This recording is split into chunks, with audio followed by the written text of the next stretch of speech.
నిమ్మి పక్షి చెట్టు మీద కూర్చుని ఏడుస్తూ ఉంటుంది. అక్కడికి చింకు చిలుక వస్తుంది.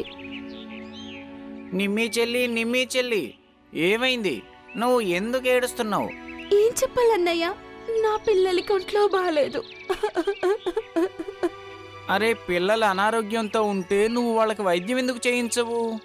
ఇలాగే ఉంటే వారి ఆరోగ్యం ఇంకా పాడవుతుంది. అన్నయ్య, నాకు కూడా చికిత్స ఇప్పించాలనే ఉంది.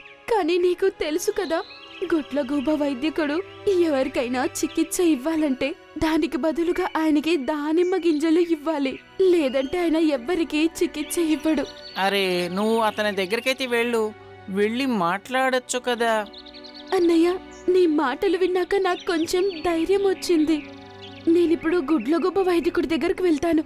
సహాయం చేయమని నేను వేడుకుంటాను. నిమ్మి ఏడుస్తూ గుడ్లగూబ వైద్యకుడి దగ్గరకు వెళ్తుంది. ఏమైంది నిమ్మి? ఎందుకు ఏడుస్తున్నావు? నా పిల్లలకు ఒంట్లో బాలేదు. ఆరోగ్యం బాగాలేకపోతే వైద్యం చేయించు. రోగులకి వైద్యం చేయడానికే కదా కూర్చున్నాను.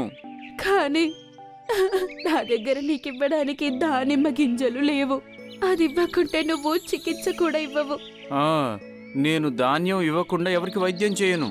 అసలు నేను మందుల కోసం ఎంత దూరం ఎగురుతాను? నాకు నా కష్టానికి కొద్దిగైనా ఫలితం మిగలాలి కదా. కానీ దానికి బదులుగా నేను నీ ఇంట్లో పనులన్నీ చేసి పెడతాను. నా పిల్లలకి మీరు మందులు ఇవ్వండి చాలు. సరే, అలాగే. నేను మీ పిల్లలకి వైద్యం చేస్తాను. సరే, వెళ్ళి ఇల్లంతా శుభ్రం చెయ్యి. నిమ్మి ఇంటి పనులు చేస్తూ ఉంటుంది.